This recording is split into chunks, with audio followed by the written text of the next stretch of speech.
네, 하나님 말씀 같이 보겠습니다. 열왕기 하 17장 13절에서 18절 말씀. 하나님 말씀 열왕기 하 17장 13절에서 18절 말씀. 우리 함께 화면을 보고 한 목소리로 같이 하나님 말씀 읽습니다. 시작.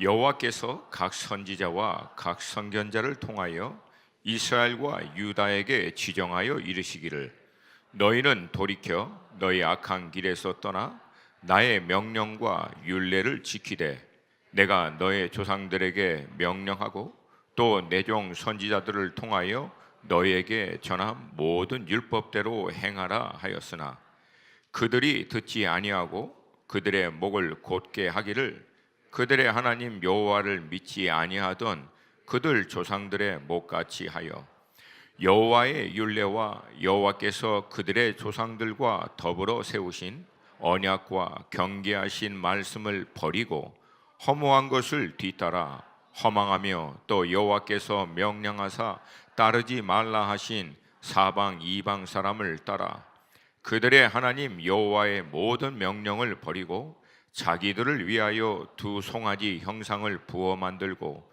또 아세라 목상을 만들고 하늘의 1월 성신을 경배하며 또 바알을 섬기고 또 자기 자녀를 불 가운데로 지나가게 하며 복술과 사술을 행하고 스스로 팔려 여호와 보시기에 악을 행하여 그를 경노하게 하였으므로 여호와께서 이스라엘에게 심히 노하사 그들을 그들의 앞에서 제거하시니 오직 유다 지파 외에는 남은 자가 없으리라. 성경 구약과 신약 이 말씀을 여러 관점에서 정리할 수 있지만 세상을 경영하시고 운행하시는 하나님의 관점에서 볼 때 구약은 이스라엘을 중심으로 한 하나님의 세계 경영으로 볼 수 있고 신약은 교회를 중심으로 한 하나님의 세상의 경영, 통치로 볼 수 있습니다. 우리는 그 교회의 연장성산에서 주님의 몸인 또 백성인 자녀로서 함께 하나님과 세상을 경영하고 통치하는 자로 세움받은 자들인 줄로 믿습니다. 믿습니다. 이런 관점에서 이 시대의 몸인 교회가 또 하나님의 자녀인 우리가 하나님의 선하시고 기뻐하시고 온전하신 뜻을 분별하여 하나님의 세계 경영에 참여하는 인생이 되기 위해서는 구약시대 어떻게 하나님이 구약시대에는 이스라엘을 중심으로 세상을 운행하셨고 이스라엘은 하나님의 그 통치 가운데 어떻게 믿음으로 반응하여 동참했고 때로는 반대로 하나님의 말씀에 불순종함으로 하나님의 통치에 동참하는 인생이 아니라 징계의 대상으로 떨어져 버렸고 또 신약시대는 어떻게 하나님이 교회를 통하여 그 시대 가장 영적으로 어두웠던 때 지금하고도 비교할 수 없는 2000년 기독교 역사 가운데 어쩌면 가장 어두운 시대적으로 가장 큰 두 권력인 로마라고 하는 강력한 권력과 사내들인과 바리새인 그 중심으로 된 이 종교의 권력 앞에서도 어떻게 교회가 그렇게 능력으로 일어나서 성경의 기록을 보면 세상을 업사이드 다운 뒤엎을 만큼 대단하게 일어날 수 있었는가. 더구나 그때 교회는 우리가 알고 있는 대로 소수의 사람들이 모였던 교회입니다. 그럼에도 불구하고 그들이 하나님 앞에 놀랍게 쓰임받을 수 있었을까. 그 모습과 달리 지금 우리는 무엇을 놓쳐버리고 있는가. 근본적으로 이 온전한 회복을 위한 교회가 지금 해야 할 일은 무엇인가. 오늘 성령께서 우리에게 주시는 말씀 앞에 믿음으로 반응하기를 축복합니다. 여러분 사실 그것을 위해서 우리가 하나님 말씀 앞에 머물고 이 말씀을 주야로 묵상하고 말씀 앞에서 씨름하는 줄로 믿습니다. 여러분 말씀의 인포메이션, 날리지, 이펙트 이런 자료들을 머리에 많이 담아두는 게 신앙의 근본이 아닙니다. 이건 아무 의미 없어요. 여러분 결국은 말씀을 통해서 이 시대를 살고 있는 우리들에게도 여전히 말씀하시는 하나님의 음성 앞에 우리가 전인격적으로 영적으로 반응하고 결단하기 위해서 말씀 앞에 머물며 씨름하는 줄로 믿습니다. 오늘 본문 말씀을 이해하기 위해서는 먼저 가나안이라고 하는 땅을 이해해야 하는데 우리가 알고 있는 대로 각 시대마다 세상을 경영하고 통치하시는 하나님께서는 하나님의 그 일을 위해서 창세기 12장에 아브라함이라고 하는 한 사람을 하나님의 시대적인 부르심에 초청합니다. 아브라함은 정확하게 하나님이 구체적으로 자기 인생을 어디로 인도하실지는 모르지만 하나님을 신뢰함으로 말씀을 쫓아갔다라고 얘기합니다. 신앙은 말씀을 쫓아가는 거예요. 정확하게 모든 걸 다 알 수 없지만 매 순간마다 매 상황마다 우리에게 말씀하시는 하나님의 말씀 앞에 경청하여 듣고 믿음으로 반응함으로 말씀 앞에 믿음의 발걸음을 내딛는 것이 신앙의 핵심입니다. 결국 이 과정을 통해서 하나님은 아브라함을 하나님의 시대적인 경영 가운데 동참하도록 하십니다. 그리고 하나님과의 믿음의 여정을 시작하게 되는 거죠. 여러분, 이 시대에도 하나님이 경영하시는 원리는 똑같습니다. 하나님이 이 시대에 하나님의 놀라운 시대적인 경영을 이루기 위해서 행하시는 첫 번째 일은 사람을 하나님의 일에 동참할 수 있도록 초청하는 것입니다. 말씀을 통해서 기도하는 가운데, 찬양 가운데 하나님께서는 지금도 계속해서 당신의 백성들을 하나님의 경영에 초청하시고 우리는 믿음으로 그 말씀 앞에 반응함으로 동참하여 자기 인생을 통해서 하나님이 이루시는 시대적인 놀라운 일 가운데 쓰임받게 되는 줄로 믿습니다. 여러분, 이것을 영적인 돌파라고 얘기하고 영적인 확장이라고 얘기합니다. 우리 수원 하나 식구 모두에게는 이 영적인 확장과 돌파가 있기를 주님의 이름으로 축복합니다. 그렇게 하나님의 초청을 받아 믿음의 여정을 시작하는 어느 날 아브라함이 마음이 약간 좀 힘들었나 봐요. 하나님에게 다시 묻습니다. 하나님, 어떻게 이 가나안 땅을 저와 우리 후손들에게 하나님이 물려주실 것이냐? 다시 물으니까 하나님이 창세기 15장에 와서는 굉장히 독특한 언약식을 아브라함과 맺습니다. 우리 같이 한번 하나님 말씀 보겠습니다. 창세기 15장 8절부터 11절 함께 읽습니다. 시작. 그가 이르되 주 여호와여, 내가 이 땅을 소유로 받을 것을 무엇으로 알리까?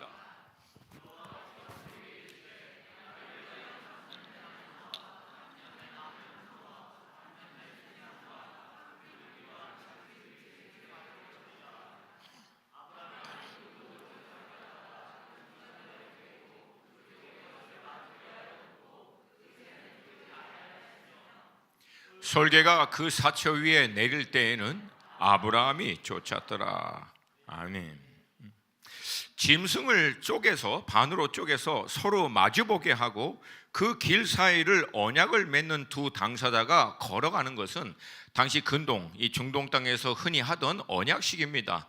사실 이게 글로 기록되어 있어서 잘 모르지만 모습으로 보면 굉장히 살벌합니다. 그쪽에서 막 피가 난장한 것을 양쪽에 딱 마주 놓고 두 사람이 걸어가는 거예요. 의미는 우리 중 어느 누구가 이 언약을 파괴하면 쪼개놓아 양쪽으로 세워놓은 짐승과 같이 우리가 될 것이다. 좀 분위기가 살벌한 언약식입니다. 이 언약을 하고 난 다음에 하나님이 이어서 구체적으로 어떻게 언약하신 말씀대로 이 가나안 땅을 이스라엘 아브라함의 후손에게 줄 것인지를 상세하게 설명해 주십니다. 그게 13절과 14절 말씀이에요. 같이 보겠습니다. 시작. 여호와께서 아브라함에게 이르시되 너는 반드시 알라. 내 자손이 이방에서 계기되어 그들을 섬기겠고 그들은 400년 동안 내 자손을 괴롭게 하리니 그들이 섬기는 나라를 내가 징벌할지며 그 후에 내 자손이 큰 재물을 이끌고 나오리라. 그러니까 이스라엘 백성들이 가나안 땅으로 유업으로 받기 전에 400년간 애굽에서 종살이 할 것과 하나님이 강권적으로 애굽 가운데 역사하여 결국은 그들을 이끌어내어 약속하신 이 땅을 유업으로 주실 거라고 얘기합니다. 그리고 그것에 대한 확증으로 하나님이 쪼개놓은 짐승 사이에 나 있는 길을 아브라함은 지나가지 않습니다. 근데 하나님의 임재를 상징하는 횃불이 일방적으로 그 길 사이를 지나갑니다. 17절 말씀 우리 함께 읽습니다. 시작. 해가 져서 어두울 때 연기 나는 화로가 보이며 타는 횃불이 쪼갠 저기 사이로 지나가더라. 이 사건이 사실은 복음 안에 있는 우리들에게도 굉장히 중요한 메시지를 줍니다. 정작 짐승을 쪼개 마주 놓고 이 언약식을 하지만 하나님은 이미 알았어요. 아브라함이 연약해서 몇 번이고 실수하고 넘어질 것을. 우리가 알고 있는 성경의 기록대로 보더라도 아브라함은 번복해서 실수를 합니다. 가나안 땅에 가뭄 들자 애굽으로 그냥 내려가고, 거기서 하나님이 간섭해서 강권적으로 인도해 주시지 않으면 이미 언약 다 깨지는 상태입니다. 근데 하나님이 신실하게 그를 이끌어내시고, 또 오랫동안 하나님의 말씀을 지키지 신뢰하며 기다리지 못함으로 결국은 하갈, 사라의 종을 통해서 이스마엘을 낳게 되고, 그게 결국은 이삭과 이스마엘의 분쟁에까지 이어지는 일들이 일어나고, 지금도 이 문제가 사실은 중동의 어려움의 근간이 되는 사건이기도 합니다. 근데 하나님께서 아브라함의 이 연약함을 다 아셨어요. 그래서 아브라함의 연약함과 실수에 상관없이 하나님이 일방적으로 그 사이를 지나면서 스스로에게 이렇게 얘기하는 겁니다. 아브라함, 너의 어떠함에 상관없이 나 여호와의 신실함, 또 나의 언약으로 말미암아 내가 결국은 너와 맺은 이 언약을 지켜내겠다라고 하는 말씀입니다. 여러분, 이것이 우리에게도 그리스도 예수의 이 생명의 복음으로 말미암아 우리도 하나님과 언약식을 맺은 거거든요. 그래서 하나님은 우리의 아버지가 되고, 우리는 하나님의 자녀로서 이제 하나님의 이 진리의 말씀을 쫓아 사는 백성답게 살 것이다라고 하는 것을 결정하여 예수를 믿고 구원받은 것인 줄로 믿습니다. 그럼에도 여러분, 우리가 그 과정 가운데 몇 번이고 넘어지고 실수할 거 하나님 이미 다 아세요. 아시고도 우리를 택하시고 핏값으로 자녀 삼아 주신 줄로 믿습니다. 그리고 우리의 연약함과 실수에 상관없이 우리가 계약을 파기만 안 하면, 물러달라고 하나님 앞에 요청하지만 않으면 하나님께서 그 약속하신 말씀대로 끝까지 우리를 구원하시고 인도해 주실 줄로 믿습니다. 할렐루야. 여러분, 이 소망이 있기 때문에 사도 바울은 로마서에서 그리스도 예수 안에 있는 하나님의 사랑에서 우리를 끊을 자가 없다라고 담대히 선포하는 거예요. 자기의 연약함과 부족함을 다 토로하고 난 다음에도, 그럼에도 하나님의 신실하심, 그분의 선하심으로 그분이 끝까지 우리를 붙드시고 인도해 줄 거니까 예수 안에서 우리는 결국은 다 구원받고 이 사랑의 은혜로 들어갈 것이다라고 선포한 것입니다. 여러분, 이 은혜가 우리 가운데 있는 줄로 믿습니다. 우리가 해야 될 것은 딱 하나예요. 물러달라고만 안 하면 돼. 나 이거 안 해, 이제 그리스도인 안 해, 그냥 파괴해버릴 거야. 이거만 안 하면, 포기만 안 하면, 멈추지만 않으면 이 사랑은 마지막까지 유효한 줄로 믿습니다. 그리고 이어서 하나님은 결국 이스라엘 백성들에게 가나안 땅을 하나님이 주시는 이유와 왜 지금 당장이 아니라 400년을 더 기다린 다음 주셔야 되는지를 설명을 하십니다. 그게 16절 말씀이에요. 같이 읽습니다. 16절 시작. 내 자손은 4대 만에 이 땅으로 돌아오리니 이는 아모리 족속의 죄악이 아직 가득 차지 아니함이더라 하시더라. 하나님이 가나안 땅을 이스라엘 백성들에게 주시는 이유는 가나안을 대표로 한 아모리 족속, 그러니까 가나안의 7 족속을 얘기합니다. 이 7 족속의 죄악 때문에 그렇습니다. 여러분, 이미 아브라함이 가나안 땅을 처음 들어갈 때부터 이미 가나안 땅은요 죄악으로 편만했던 땅입니다. 우상을 섬기고 7 족속이 서로 전쟁하면서 땅 더 뺏어 먹겠다고 죽이고 난리법석, 이거는 뭐 둘째치고 인신 제사에서부터 동성애, 음란, 모든 죄악이 이미 팽배하던 때입니다. 여러분, 그럼에도 불구하고 하나님은 그 땅을 당장 심판하지 않고 오늘 말씀을 보면 400년을 더, 왜? 이 목에까지 가득 차서 하나님이 정한 기준 이 끝에 찰 때까지 하나님은 인내하고 기다리시겠다는 말씀이에요. 그리고 결국은 하나님께서 그것을 계속 감수했으면서 참아내십니다. 결국은 여러분, 하나님의 이 은혜도 불구하고 이 가나안 땅의 7 족속은 결국은 돌이키지 않고 400년이 지난 후 결국은 심판을 받게 됩니다. 400년 이후에 하나님은 모세를 통해서 애굽에서 이스라엘 백성들을 강권적으로 인도하여 내서 하나님의 약속의 땅으로 인도하십니다. 근데 이스라엘의 이 1세대들이 또 하나님 앞에 죄를 범함으로 믿지 않고 가나안 땅에 못 들어가겠다고 난리를 부리니까 1세대는 광야 40년을 헤매다가 결국 끝나고 이스라엘의 2세대가 요단강을 건너서 가나안 땅 들어갑니다. 유업을 약속했음에도 불구하고 유업을 들어가 믿음으로 취하는 사람들이 있고 세대가 있고, 믿음으로 반응하여 약속하신 유업을 진짜 믿음으로 취해내는 사람이 있습니다. 우리 수원 하나 식구들은 약속의 유업을 받기만 하고 믿음으로 취하지 못하는 그런 안타까운 인생 되지 않고 결국은 약속한 유업을 믿음으로 취하여 누리는 세대 되기를 주님의 이름으로 축복합니다.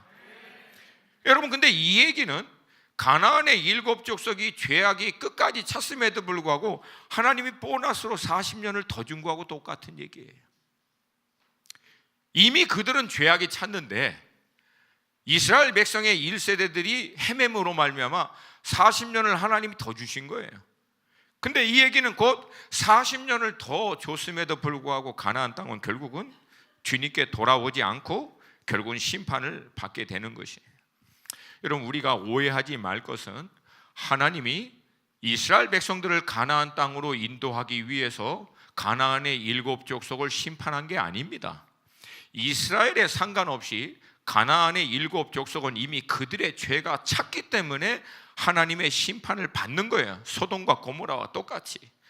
그리고 하나님은 그들을 제거하고 난 다음 이제 그 땅 가운데 언약인 백성인 이스라엘을 인도하여 그들과 함께 언약 가운데 제사장 나라로 삼아서 그들이 하나님께 영광과 경배를 드리면 그 민족 가운데 하나님의 축복과 은혜가 흘러감을 통해서 모든 민족이 그 이스라엘을 보고 이스라엘 믿는 하나님이 진짜 하나님인 것을 깨닫고 돌아오도록 하기 위한 통로로 하나님이 이스라엘을 인도하신 거예요. 아멘입니까? 여러분, 이것은 하나님의 주권입니다. 하나님이 대한민국 택할 수도 있고요, 일본 택할 수도 있고 중국도 택할 수 있어요. 그 한 민족을 택하여 그 민족만이 아니라 결국 그 민족을 통해서 모든 나라와 민족과 백성이 그 민족 가운데 역사하시는 하나님 앞에 돌아오도록 하기 위한 하나님의 주권적인 선택입니다. 아멘. 아멘. 근데 안타깝게도 이스라엘이 이 어마어마한 하나님의 능력, 이 은혜를 다 경험하고도 동일한 우상 숭배와 죄악을 행하다가 결국은 그 땅에서 쫓겨나 버립니다. 그리고 그 땅은 진짜 엉뚱한 아수르라고 하는 민족이 취하게 됩니다. 이게 오늘 본문의 배경이에요. 사랑하는 여러분, 모든 나라든 민족이든 어떤 족속이든 또 우리 개개인의 삶도 마찬가지로 우리를 향하신 하나님의 사랑, 오래 참으심, 긍휼은 한량이 없습니다. 이미 이스라엘 가나안 땅을 보더라도 이미 심판을 받아야 함에도 마지막까지 하나님이 참아주시는 거예요. 그 이후에 북왕국 이스라엘이 들어갔을 때 첫 번째 왕 여로보암에서부터 마지막 왕까지 전부 다 패역한 왕, 전부 다 우상 숭배하고 죄악을 범해도 이스라엘에도 마지막까지 하나님이 기회를 주신 거예요. 그렇게 참고 기다리시는 거예요. 여러분, 우리 인생에게도 마찬가지입니다.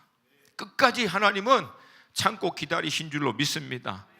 우리에게는 우리 생명의 시간이 이 땅에서 끝나는 날까지, 내일 끝난다면 오늘도 여전히 하나님은 은혜와 긍휼로 우리를 기다리고 계시는 줄로 믿습니다. 근데 여러분, 이런 하나님의 은혜와 이 긍휼, 기다리심은 무작정은 절대 아니라는 거예요. 마지막까지 기다리긴 하지만 결국 때가 차면 이젠 돌이키려고 해도 돌이킬 수 없는 때가 온다는 거예요. 우리 인생에게도 마찬가지예요. 오늘 본문 13절을 보면 하나님이 선지자와 선교자를 통해서 이스라엘로 하여금 하나님 앞에 회개하고 돌아와 하나님이 그 민족을 위해서 원래 계획한 놀라운 회복과 축복과 은혜, 세상을 경영하고 다스리는 하나님의 축복의 통로로 제사장 나라로 쓰임 받도록 인도하기 위해서 얼마나 하나님이 그들에게 말씀하신지 모릅니다. 근데 여러분, 안타깝게도 그들은 결국은 돌이키질 않습니다.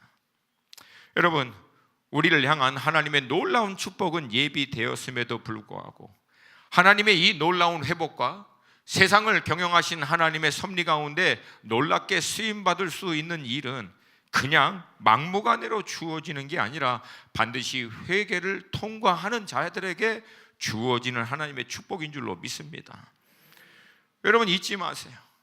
하나님은 절대 야 내가 없던 걸로 해줄게, 그냥 덮어줄게, 그냥 대충 넘어가자, 지금부터 잘하자. 하나님은 절대 그렇게 일을 행하시는 분이 아니십니다. 왜냐? 하나님은 죄와 함께 할 수 없는 분이시기 때문에 그래요. 하나님의 놀라운 회복과 하나님의 부르심의 소명에 따라 쓰임 받기를 원하면 반드시 우리의 모든 삶의 문제들을 해결하고 돌이킬 때만 가능하다. 반드시 회개를 통과하는 자들에게만 하나님의 회복의 역사가 일어난다는 거예요. 근데 성경에서 얘기하는 진정한 회개는 무엇을 의미하는가? 사실 오늘 본문의 말씀의 핵심은 여기에 있습니다. 안타깝게도 오히려 이 시대를 살고 있는 우리 성도님들이 성경적 의미의 완전한 회개를 잘 모를 때가 참 많습니다. 그래서 나름대로 회개는 한다라고 생각하는데 회개의 열매를 맺는 온전한 회복과 역사를 경험하는 삶으로 들어가지를 못하고 계속 반복하는 거예요. 근데 여러분 우리가 아는 대로 성경에서 얘기하는 회개는 죄송합니다, 다시는 안 그러겠습니다, 미안합니다, 이걸 여러분 성경은 회개라고 얘기하지 않습니다. 이 회개의 과정을 자세하게 설명하고 있는 것이 오늘 본문 13절과 14절인데 한 번만 더 읽겠습니다. 13절과 14절 시작. 여호와께서 각 선지자와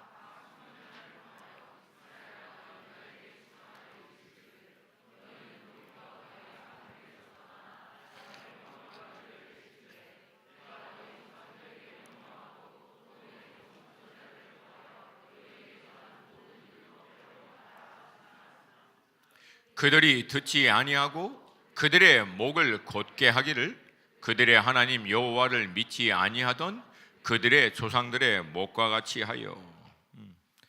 여러분 회개는 가장 먼저 돌이키는 겁니다. 회개의 어원적 의미 자체도 돌아서는 것을 얘기합니다. 근데 그렇게 돌이키고 돌아서기 위해서는 반드시 한 가지가 전제되어야 됩니다. 그것은 뭐냐면 지금 내가 추구하는 삶의 방향, 삶의 이 길, 내가 쫓고 있는 가치, 이 세상적인 패턴, 유행을 쫓아가는 이 모든 게 죄고 잘못된 길이다라고 하는 것을 인정해야 합니다. 그리고 그것을 인정하는 것이 곧 뭐냐면 돌아서는 거예요. 여러분 잘 들으세요. 그게 잘못되고 하나님 기뻐하시지 않는 것을 내가 인정합니다. 근데 돌아서는 게 참 어렵습니다. 하나님은 그것을 인정하는 거로 보지 않습니다. 곧 그것을 회개로 보지 않아요. 인정한다는 말은 돌아서는 거예요. 인정한다는 말은 돌이키는 것을 얘기합니다. 다시 얘기합니다. 이게 잘못된 것이 정말 잘못됐다라고 인정하고 동의하는 것은 돌아서는 것을 얘기합니다. 돌아서지 않고 계속해서 잘못했어요, 다시 안 그럴게요, 마음의 부담을 갖고 찔림을 받고 마음을 막 힘들어하는 것 자체를 성경은 회개라고 보지 않습니다. 사랑하는 여러분 잘 들으셔야 합니다. 세례 요한이 말씀을 할 때 헤롯 대왕도 찔림을 받았다고 얘기합니다. 예수님이 말씀하실 때 빌라도도 그 예수님의 말씀 앞에서 부담을 받았다고 얘기합니다. 스데반 집사가 순교하기 직전에 스데반 집사의 말이 선포될 때 그 무리들이 스데반 집사의 말 앞에 찔림을 받고 마음이 괴로워했습니다. 근데 여러분 어떻게 했어요? 마음을 강팍하게 하면서 이를 갈면서 스데반 집사를 돌로 쳐 죽였습니다. 여러분 돌이키지 않는 것은 회개가 아닙니다. 돌이키는 것이 회개인 줄로 믿습니다. 그래서 13절은 회개의 시작을 너희는 돌이켜라고 말한 거예요. 그리고 그렇게 돌이키고 난 다음에 이게 회개의 완성이 아니에요. 그렇게 돌이키고 난 다음에는 이제는 하나님의 말씀 앞에 자신을 세워야 돼요. 그 말씀 앞에 자신을 꽂아야 돼요. 말씀 앞에 자신을 반응해야 한다는 거예요. 여기까지가 완전한 회개입니다. 이것을 14절은 반대로 설명을 하는데 14절 초반에 그들이 듣지 아니하고 라고 얘기하고 듣지 않은 과정과 결론을 다음과 같이 얘기합니다. 처음은 말씀 앞에 목을, 마음을 곧게 강팍하게 만드는 거고요. 두 번째, 말씀을 버리고 대신 어떻게 합니까? 사방 이방 사람을 따라가는 것. 즉 말씀을 듣지 않는 결과가 뭡니까? 세상 사람들, 믿지 않는 사방 주변에 있는 사람들과 똑같이 따라가는 것을 결론으로 얘기합니다. 그러면 여러분, 말씀을 듣는 것은 뭘까요? 반대죠. 사방 이방 사람들, 세상 사람들이 따라가는 데서 돌이켜 하나님의 말씀을 따라가는 것을 말씀을 듣는 거라고 얘기하는 거예요. 이렇게 될 때만 온전한 회개의 열매를 맺는, 하나님께서 원하시는 회복을 경험하는 삶으로 들어가게 될 줄로 믿습니다. 여러분, 돌이키기만 하고 결단만 해서는 근본적인 회개에 변화가 일어나지 않습니다. 그게 우리가 많은 기회 통해서 은혜 받고 집회 가운데 도전 받고 막 그 마음에 찔림 받으면 막 그냥 죄 없는 땅 쳐가면서 눈물 흘려가면서 주님 이제 새롭게 하겠습니다 했는데 알잖아요. 일주일 지나면 이 약발이 떨어져. 그리고 언제 그랬다는 듯이 여전히 이전과 똑같이 신실하게 돌아가. 늘 돌아가. 뱀목해서. 이유는 하나예요. 돌이키는 것만으로는 온전한 회개가 안 됩니다. 돌이키고 난 다음엔 말씀 앞에 나를 잡아매야 돼요. 말씀 앞에 나를 묶어 두셔야 합니다.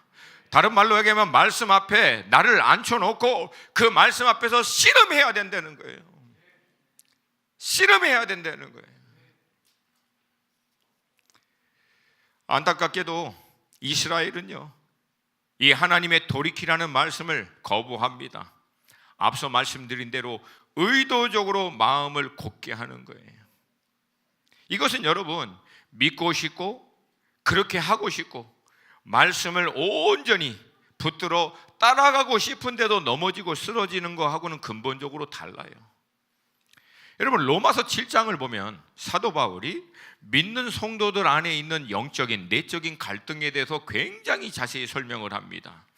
예수 그리스도를 믿고 거듭난 다음 자기의 속 사람은 하나님의 이 은혜의 법을 쫓아 살고자 하는 그런 열망, 갈망이 있는데 동시에 자기 지체의 법, 이전의 세상의 풍속과 유행, 세상의 것들을 따라가는 데 익숙해져 있는 또 다른 법이 자기 안에서 자기를 계속 세상으로 끌고 가려고 하는 거예요. 이 두 가지가 내 안에서 막 갈등하고 싸우니까 나중에 사도 바울이 고백하는 거예요. 오호라, 나는 공고한 자로다. 이 사망의 몸에서 누가 나를 건져내랴. 여러분, 얼마나 힘들면 이 갈등이 얼마나 심하면 이런 고백을 합니까? 근데 여러분, 우리가 알고 있는 대로 이 갈등과 이 어려움을 호소하다가 갑자기 사도 바울이 선포해요. 믿음으로. 그러므로 우리 주 예수 그리스도 안에, 우리 주 예수 그리스도로 말미암아 하나님께 감사하리로다. 막 방금 전에는 막 공고한 자로다 막 얘기해놓고 방금 또 하나님께 감사합니다. 제정신이 아닌 것 같아. 왔다리 갔다리 막 헷갈릴 정도로. 그리고 난 다음에 놀라운 선포를 합니다. 우리가 자주 인용하는 말씀, 로마서 8장 1절과 2절 말씀, 우리 함께 읽습니다. 시작. 그러므로 이제 그리스도 예수 안에 있는 자에게 결코 정죄 없는, 이는 그리스도 예수 안에 있는 생명의 성령의 법이 죄와 사망의 법에서 너를 해방하였습니다. 할렐루야. 믿으십니까? 믿으십니까? 여러분, 사도 바울이 이 고백할 수 있는 이유는 뭔지 아세요? 세상에서부터 돌이켜 하나님의 말씀을 붙들고 있기 때문에 그래요. 그 말씀 앞에 자신을 꽂아놓고 있기 때문에 그래요. 그 말씀을 향해서 자기를 온전히 메어두고 있기 때문에 넘어져도 예수 안에, 쓰러져도 예수 안에, 실수해도 예수 그리스도 안에, 거기서 갈등하고 아파하고 몸부림치면서 어떻게 하든지 자신의 삶의 방향성을 예수와 그의 진리의 말씀 앞에 정해놓고 거기에 세워놓고 몸부림치고 있는 한, 이 예수 그리스도 안에 있는 생명의 법이 죄와 사망의 법에서 결국은 자기를 승리케 하여 주실 것이라고 하는 믿음의 담대함이 있는 거예요. 아멘입니까? 아멘입니까? 여러분, 거듭난 우리 그리스도인들도 그렇고 세상에 믿지 않는 사람들도 그렇고 우린 다 죄 짓습니다. 우리의 연약함과 부족으로 말미암아 늘 쓰러지고 넘어집니다. 근데 여러분, 거듭난 자들은 넘어짐에도 불구하고 삶의 방향이, 시선이, 마음의 중심이 예수께 고정되어 있는 거예요. 그리고 거기서 싸웁니다. 진리의 말씀 앞에서 몸부림치는 거예요. 이 말씀을 통해서 오늘도 내게 말씀하시는 주님의 음성 듣고자, 그리고 그 음성 한 구절 앞에 반응하고자 몸부림치는 거예요. 여러분, 지금도 하나님은 우리 가운데 말씀하시는 줄로 믿습니다. 회중이 함께 모여 드리는 공식적인 이 예배에서 부족하지만 하나님이 기름 부어 세우신 종들을 통해서 선포되는 말씀을 통해서도 우리에게 말씀하여 주시옵시고, 우리 수원하나 식구들이 지금 끼니 묵상 본문 말씀을 통해서 날마다 이 말씀 앞에 머물러 이 말씀을 통해서 지금도 우리에게 말씀하시는 하나님, 이 말씀을 통해서 오늘 내가 어떻게 살아야 할지, 세상으로부터 돌이켜 이 말씀을 향해서 내가 살 수 있도록 이 말씀을 통해서 내게도 역사해달라고 몸부림치는 자들에게 하나님은 말씀하시고 위로하시고 격려하시고 때로는 꾸짖으시기도 하시고 붙드시고 인도하여 주시는 줄로 믿습니다. 여러분, 이 싸움이 있는 자들은 반드시 승리합니다. 반드시 승리합니다. 그리스도 예수의 생명의 성령의 법이 이 진리를 쫓아 살고자 몸부림치는 사람들의 삶 가운데는 반드시 역사하여 주실 줄로 믿습니다.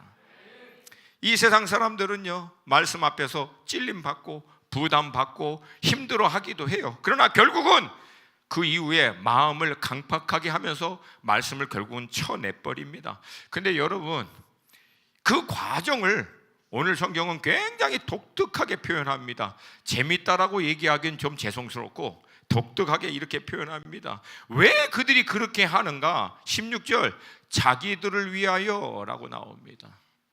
그러니까 하나님의 진리의 말씀을 향해서 마음을 강팍해 하고 그 말씀을 쳐내버리고 결국 세상을 따라가는 이유는 자기를 위해서. 왜? 세상이 주는 메시지는 딱 간단하거든요. 너를 위해서 하라. 네가 중요해. 네가 네 인생의 주인이 돼야지. 네가 맞아 라고 하는 얘기, 그거 위해서, 나를 위해서 세상 쫓아갑니다. 근데 여러분, 17절은 뭐라고 얘기합니까? 결론을 결국은 스스로 팔려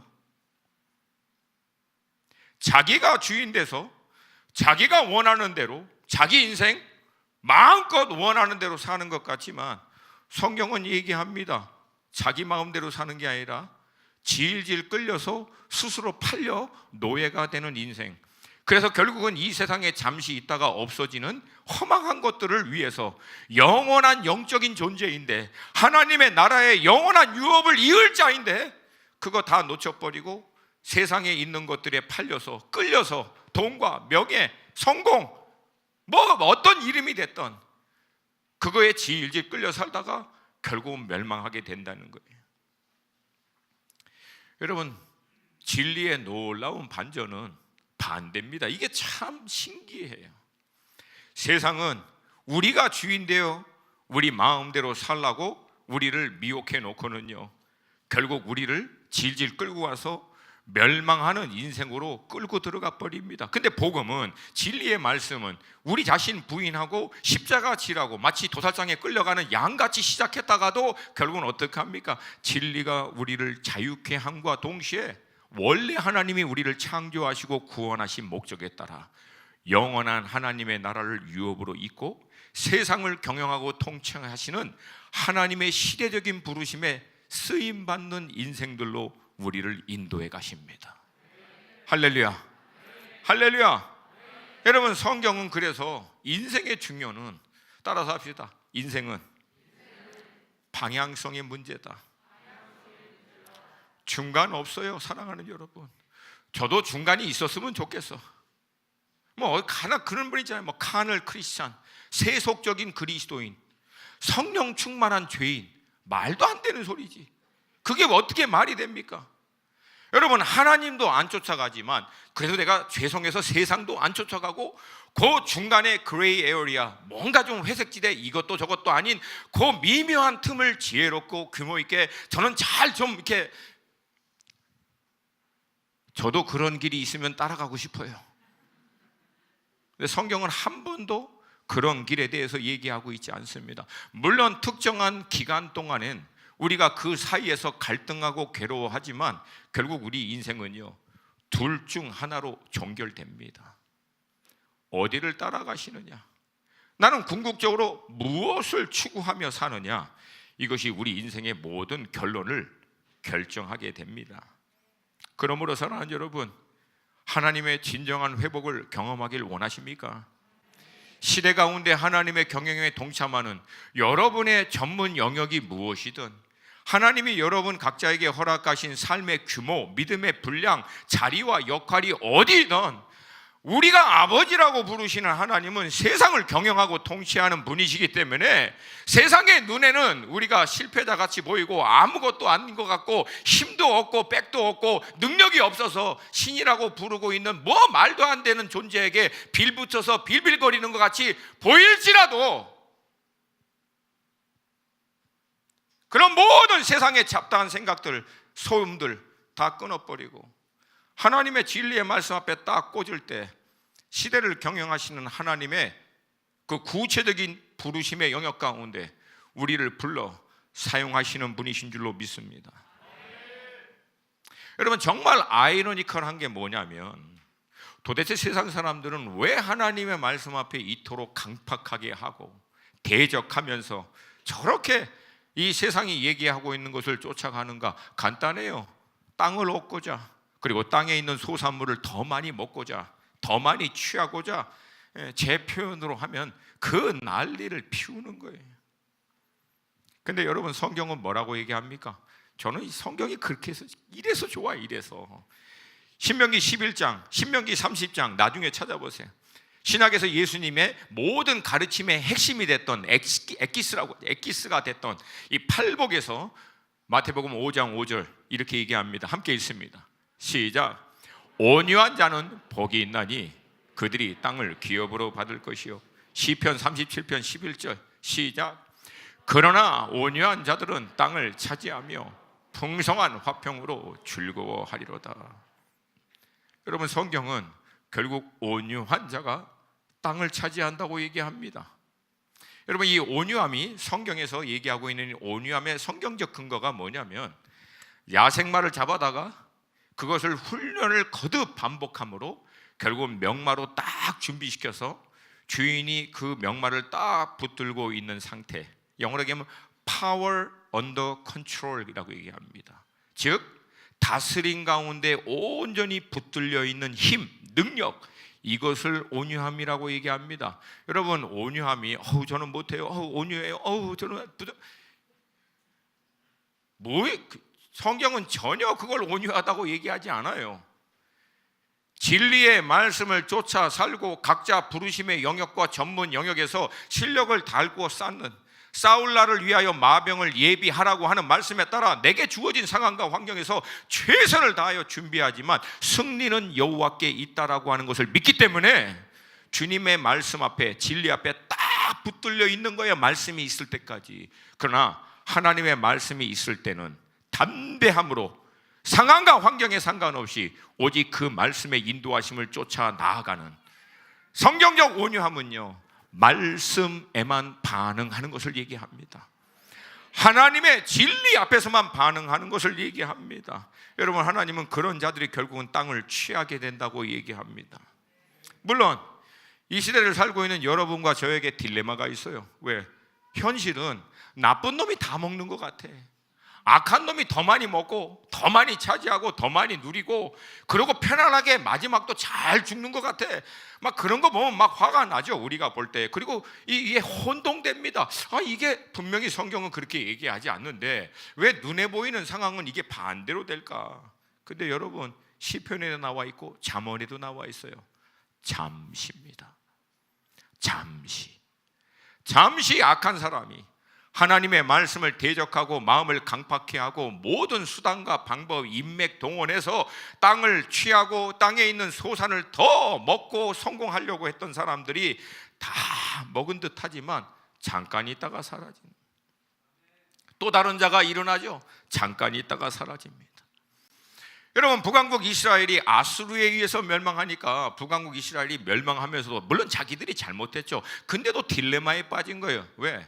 아니, 어떻게 우리가 잘못한 건 아는데 우리를 심판하는 도구인 아수르, 더 악한 민족이거든요. 더 악한 자를 통해서 우리를 심판하십니까? 나중에 남아있는 남왕국 유다는 바벨론에 의해서 멸망합니다. 그래서 예레미야가 혼란스러워서 어떻게 하나님께서 악한 자를 통해서 당신의 백성을 심판하십니까? 얘기합니다. 근데 여러분, 아수르가 먹었잖아요. 지나갑니다. 바벨론 먹었잖아요. 지나갑니다. 나중엔 바사와 메대 연합권 페르시아가 결국 그 땅 먹습니다. 이 땅도 지나갑니다. 나중에 헬라 제국인 알렉산더가 그 땅 다 먹어요. 33살에 세상의 3분의 1을 먹어버리는 대단한 사람이라고 얘기하지만, 대단하면 뭐해? 33살에 끝나버렸는데, 그 땅 다 밟아보지도 못하고 누리지도 못하고 끝났는데. 그리고 헬라 제국은 4개로 나눠지고 나중에는 북방의 셀루키스 왕족, 남방의 프톨레미 왕족, 둘이 겁나게 싸워요. 그 땅 먹겠다고. 근데 그것도 사라져요. 지중해서부터 일어난 인류 가운데 가장 큰 나라, 초강대국이었던 로마. 로마는 영원하다. 팍스 로마나 모든 평화는 로마로부터 라고 얘기했던 로마도 결국은 일어나는 것 같지만 아침 해 뜨면 사라지는 이슬처럼 사라져 버려요. 그리고 여러분, 그 이스라엘 땅은 그래서 지금 누가 있어요? 강원도 사람이 거기 삽니까? 그 이스라엘 땅은 지금 누가 있어요? 창세기 15장, 아브라함과 그의 후손 이스라엘의 연약함과 실수에 상관없이 나 여호와의 신실하심으로 내 이름을 두고 맹세한 나의 언약을 내가 지키겠다, 내가 이뤄내겠다 말씀대로 하나님 결국은 그 땅을 이스라엘에게 허락합니다. 그리고 이스라엘도요, 재밌죠. 많이 깨지니까 이제 겸손해진 거야. 마음도 이제 부드러워지고, 그래서 지금 이스라엘이 돌아오고 있는 거예요. 지금 주님 앞에. 할렐루야, 할렐루야. 여러분, 이 메시지가 우리에게 주고자 하는 말씀은 단순합니다. 찬양팀 좀 이제 나오시고요.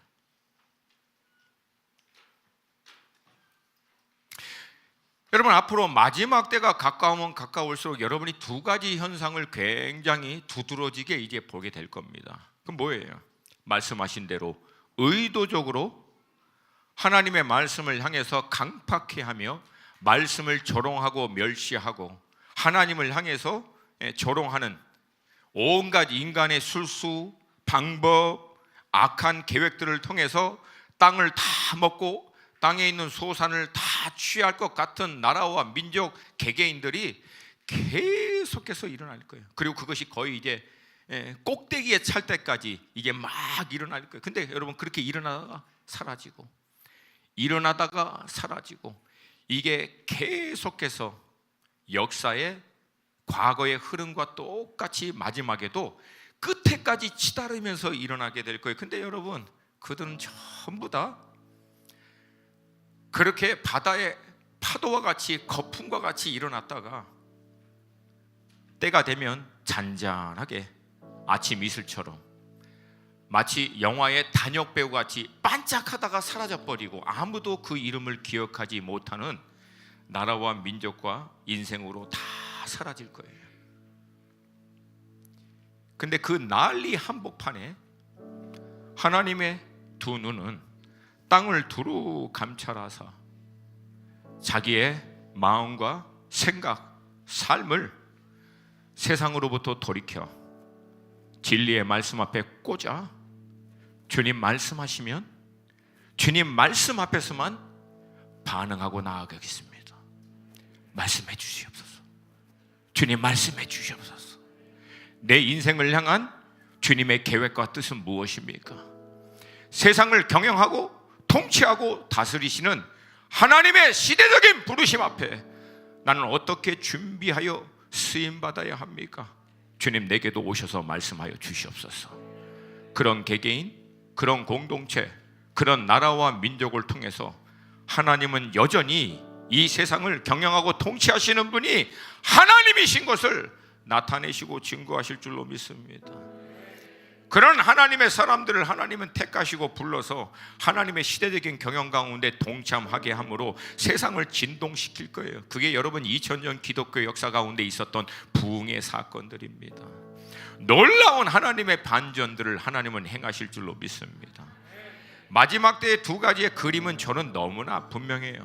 여러분, 마지막 때가 가까우면 가까울수록 악은, 죄악은 꼭대기까지 찰 거예요. 도대체 하나님이 계신가? 하나님이 역사하는 게 맞는가? 의심이 들 만큼 나라와 민족과 개인들이 온갖 악과 조롱과 멸시로 하나님을 대적하면서 일어날 거예요. 그래서 주님이 오셔서 심판할 수밖에 없는 거예요. 근데 여러분, 또 하나의 사건은 뭐냐면 그 한복판에서 예수께 꽂아 말씀 앞에 반응하는 하나님의 어마어마한 사람들이 일어날 거예요. 교회들이 일어날 겁니다. 그리고 그들 가운데 하나님이 놀랍게 역사하셔서 구약에서 예언한 말씀처럼 씨를 뿌리는 자와 추수하는 자가 함께 가요. 왜? 속도가 어마어마하게 빠르니까. 인자가 도적과 같이 오리라. 뭐야? 아무도 인자가 올 것을 예상하지 못할 만큼 마지막 때 하나님의 추수와 역사는 순식간에 일어난다는 거예요. 근데 말씀 앞에 꽂아 있는 사람은 시대를 분별하고 시세를 알아 하나님의 운행하신 가운데 동참함으로 넉넉히 주님 오실 길을 예비하는 믿음의 사람으로 준비될 줄로 믿습니다. 할렐루야, 할렐루야. 지금 막 코로나 팬데믹 난리고 이제 또 뭐 남아프리카에서 뭐 변이 바이러스. 여러분 걱정하지 마세요. 안 죽어. 때가 될 때까지는. 우리는 최후의 보류가 뭡니까? 죽어도 천국을 안 믿나? 다시 한번, 죽어도 천국. 조금 아쉬울 뿐이지 절망은 아니라는 거예요. 믿음의 사람에게는. 왜? 천국이 있기 때문에. 영원한 하나님의 나라가 유업이 있기 때문에. 여러분, 저는 믿음이 부족하지만 제 안에 있는 확신은 한 가지가 있습니다. 내 인생을 향한 하나님의 계획과 뜻이 온전히 이루어질 때까지는 안 죽는다. 반드시 하나님께서 이루시고 인도하여 주실 거라는 거예요. 그래서 지금도 준비하는 거예요. 깨어서 말씀 앞에 나를 꽂아서 주님 말씀해 주시옵소서. 인도하여 주시옵소서. 주님은 지금도 역사하시는 분이신 줄로 믿습니다. 여러분, 그냥 단순히 가정주부라기 때문에 바쁘다가 빨래하다가 인생 끝나는 게 아니고, 여러분의 전문 영역이 세상 사람들의 기준에 비해서 아무리 가치 없고 보잘것없고 작은 것이라고 해서 내 인생 고만고만하게 끝난다라고 생각하지 마세요. 왜? 우리 하나님은 세상을 경영하는 분이에요. 통치하고 다스리는 분이세요. 세상 사람들이 얘기하고 있는 그들의 가치의 기준에 볼 때 우리 인생이 어떠하던가 그거에 여러분 흔들리지 마시고 말씀 앞에 꽂으세요. 집중하세요. 하나님 말씀해 주시옵소서. 믿음으로 반응하겠습니다. 골방 안에서 세상을 경영하신 하나님과 열방과 민족을 경영하고, 비록 내가 작은 사업체를 하지만 여기 안에서도 하나님이 광야에서 길을 내시고 사막에서도 꽃을 피게 하신 하나님, 이곳에도 하나님의 나라가 임하고 나를 통해서 한 사람이 주님 앞에 돌아올 수 있도록 주님 특복의 통로로 나를 사용하여 주시옵소서. 그 하나가 나중에 1000을 감당하고 100을 감당하는 하나님의 놀라운 경륜에 쓰임받을지 우리 인생은 다 가늠하고 예측할 수 없는 거예요. 그러나 한 가지 분명한 것은 전능의 하나님이 결국은 이루신다는. 여러분, 그 믿음으로 담대하시기를 축복합니다. 제가 그냥 마음 같아서는 우리 성도님들 다 세워서 화이팅 한 100번 좀 시켰으면 좋겠어. 다들 주눅 들어가지고 도대체 왜 그렇게 주눅 들어요? 뭐가 그렇게 무서워? 뭐가 그렇게 근심과 걱정이 많아요? 우리 하나님 돌아가셨습니까? 하나님 뭐 피곤하셔갖고 뭐 누워 계세요? 지금 제가 믿기로는 우리 하나님 지금도 시퍼렇게 펄펄 뛰고 계시는 분이신 줄로 믿습니다. 중동 어마어마한 붕, 1400년 동안 돌아오지 않는 이 나라가 복음 앞에서 어마어마하게 돌아오고 있어요. 여러분, 남미, 브라질, 아르헨티나 어마어마하게 돌아오고 있습니다. 여러분, 하나님은 지금도 역사하십니다. 하나님은 지금도 통치하십니다. 여러분에게 허락하신 믿음의 자리에서 말씀 앞에 꽂아 반응하세요. 하나님 말씀 임합니다. 하나님 말씀이 임해요. 제 인생의 믿음의 삶의 관점을 완전히 180도 바꿨던 말씀, 그냥 제가 읽어드릴게요. 디베르 황제가 통치한 지 15해, 곧 본디오 빌라도가 유대의 총독으로, 헤롯이 갈릴리의 분봉왕으로, 그 동생 빌립이 이두레와 드라고니 지방의 분봉왕으로, 루사니아가 아빌레네의 분봉왕으로, 안나스가 가야바가 대제사장으로 있을 때 하나님의 말씀이 빈들에서 사가랴의 아들 요한에게 임한지라.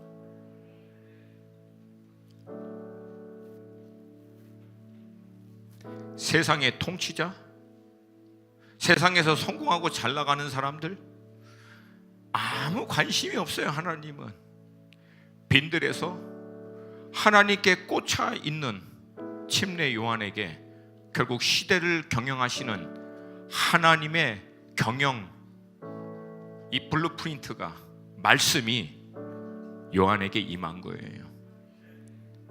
인생의 성패는 이 하나님의 말씀을 받는 거예요. 그리고 믿음으로 반응하는 거예요. 그때 하나님의 놀라운 회복과 반전의 역사가 여러분의 삶 가운데 있게 될 것을 믿습니다. 화이팅!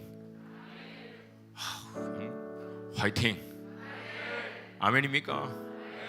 막 저는 그냥 절제가 잘 안 돼. 제가 어마어마하게 지금 절제하고 있는 거 아시죠, 여러분? 전능의 주가 다스리십니다. 주님이 하세요. 주님이 하십니다. 네. 우리 함께 좀 일어나서 우리 좀 기도했으면 좋겠어요.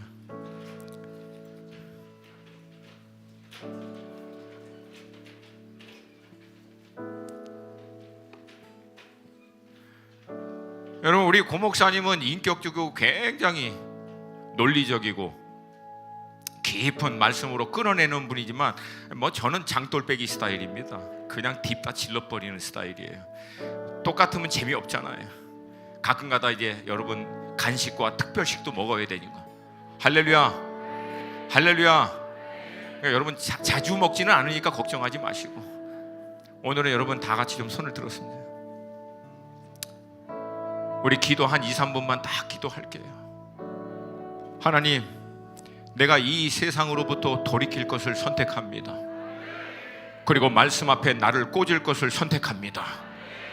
내게도 말씀하여 주시옵소서. 내게도 임하여 주시옵소서. 시대를 경영하시는 하나님의 경영하는 가운데 동참하는 인생 되기를 원합니다. 내 영혼아 깨어날지어다. 내 속에 있는 모든 것들은 하나님 앞에 반응할지어다. 우리 주님의 이름 한번 부르고 2-3분이지만 전심으로 기도합니다. 주여!